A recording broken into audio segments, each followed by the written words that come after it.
जय हिंद, वंदे मातरम। दोस्तों, मैं आशुतोष आपके अपने YouTube channel JMD exam crack पर आप सभी का बहुत बहुत स्वागत करता हूं। प्रश्नों की सीरीज आपको कैसी लग रही है कमेंट करके हमें ज़रूर बताइएगा। यकीन मानो यहाँ से प्रश्न आपके पेपर में अवश्य आएंगे ये आपके पेपर में रामबाण साबित होगा, तो देखना मत भूलिए पूरा वीडियो। पहला प्रश्न है, झारखंड किस गोलार्ध में स्थित है? झारखंड किस गोलार्ध में स्थित है? तो उत्तरी गोलार्ध में अवस्थित है। झारखंड जो है वो उत्तरी गोलार्ध में अवस्थित है, क्योंकि आप जानते हो उत्तरी पूर्व में भारत स्थित है, तो ये उत्तरी गोलार्ध में स्थित है। अगला, निम्नलिखित में से कौन सा युग्म सुमेलित नहीं है?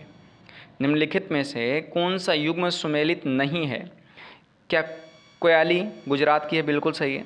नागपट्टनम आंध्र प्रदेश के है? बिल्कुल गलत है, ये सुमेलित नहीं। अगला प्रश्न बताइएगा आप, नागपट्टनम ये कहाँ से है? अगला प्रश्न है, निम्नलिखित में से कौन भारत में ज्वालामुखी द्वीप है? तो आप सभी लोग जानते हो कौन ज्वालामुखी द्वीप है। भारत में कौन सा ज्वालामुखी द्वीप है? तो बैरन द्वीप भारत का ज्वालामुखी द्वीप है। अगला प्रश्न है, भारतीय मुख्य भूभाग में कितने महासागर मिलते हैं? भारतीय मुख्य भूमि में कितने महासागर मिलते हैं? तो आप सभी लोग जानते हो केवल एक महासागर मिलता है, जिस हिंद महासागर के नाम से जाना जाता है। अगला प्रश्न है, निम्नलिखित में से कौन एक भारत का प्रवाल द्वीप समूह है? तो ये आप सभी लोग जानते हो लक्षद्वीप एक प्रवाल द्वीप समूह है। आइए क्वेश्चन नंबर 148 के बारे में बात करते हैं। भारत के राज्यों का निम्नलिखित में से कौन सा एक युग्म सबसे पूर्व और सबसे प्राचीन राज्य को इंगित करता है? भारत के राज्यों का निम्नलिखित में से कौन सा एक युग्म सबसे पूर्व और सबसे पश्चिमी राज्यों का है? सबसे पूर्व तो अरुणाचल प्रदेश है और सबसे पश्चिम क्या है? गुजरात है। अगला प्रश्न है, भारत के पश्चिमी तट मैदान के उत्तरी भाग को जिस अन्य नाम से जाना जाता है वह है?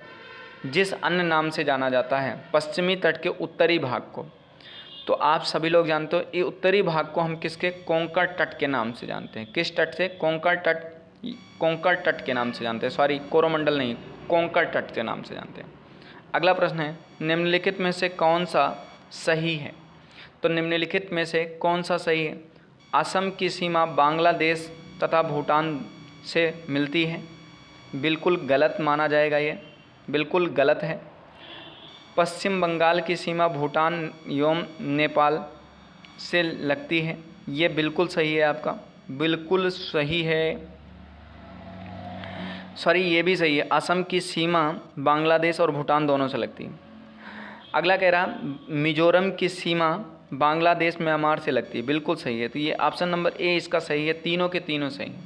आइए अगले प्रश्न की बात करते हैं, क्वेश्चन नंबर 151 के बारे में। प्रश्न क्या कह रहा है, निम्नलिखित में से कौन सा सही मेल सुमेलित नहीं है? दार्जिलिंग कहाँ है? पश्चिम बंगाल में, बिल्कुल सही है। और माउंट आबू कहाँ? राजस्थान में, सही है। कनाल तमिलनाडु में है। शिमला उत्तर प्रदेश में नहीं, शिमला उत्तराखंड में अवस्थित है। अगला है, मन्नार की खाड़ी किस तट के साथ अवस्थित है? मन्नार की खाड़ी किस के तट के साथ अवस्थित है? तो आप सभी लोग जानते हैं तमिलनाडु के। अगला प्रश्न है, निम्नलिखित भारतीय राज्यों पर विचार कीजिए। निम्नलिखित भारतीय राज्यों पर विचार कीजिए। उपरोक्त राज्यों में कौन सा बृहद और लघु है? लघु भौगोलिक क्षेत्र के आधार पर है। सबसे बड़ा कौन सा है और लघु कौन सा है? तो सबसे बड़ा अगर यहाँ माना जाएगा राज्यों में, तो यहाँ पे सबसे बड़ा क्या माना जाएगा आपका? तो आंध्र प्रदेश। और सबसे लघु यहाँ माना जाएगा तो उत्तराखंड है। तो यहाँ ऑप्शन नंबर ए आपका सही हो जाएगा। अगले प्रश्न की बात करते हैं, क्वेश्चन नंबर सेकंड लास्ट के बारे में। आपको प्रश्नों की सीरीज कैसी लगी कमेंट करके हमें ज़रूर बताइए। अगर प्रश्नों की सीरीज आपको अच्छी लग रही हो तो चैनल को लाइक, सब्सक्राइब और शेयर करना मत भूलिएगा। कोरोमंडल समुद्री तट किस राज्य में अवस्थित है? कोरोमंडल समुद्री तट किस राज्य में अवस्थित है? तो कोरोमंडल जो तट है वो किस राज्य में अवस्थित है?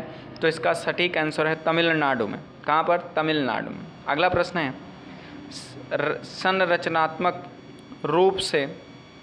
संरचनात्मक रूप मेघालय क्षेत्र किसका भाग है? तो मेघालय क्षेत्र किसका भाग है संरचनात्मक रूप से? तो इसका आप जानते हो दक्कन के पठार का। अगला प्रश्न है, मरुस्थल उर्वरक मैदान और मध्यम रूप से बना छेदित पर्वत भारत में निम्नलिखित क्षेत्रों में से किस एक की ताक्षणिक विशेषता है? आप सभी लोग जानते हैं इसका सटीक आंसर है उत्तर पश्चिमी भारत से। आपको प्रश्नों की सीरीज कैसी लगी हमें कमेंट करके ज़रूर बताइएगा। अगर प्रश्नों की सीरीज अच्छी लगी हो तो चैनल को लाइक, सब्सक्राइब, शेयर करना मत भूलिएगा और ऐसे ही वीडियो आपको मिलते रहेंगे। मिलते हैं नेक्स्ट वीडियो में, तब तक के लिए जय हिंद।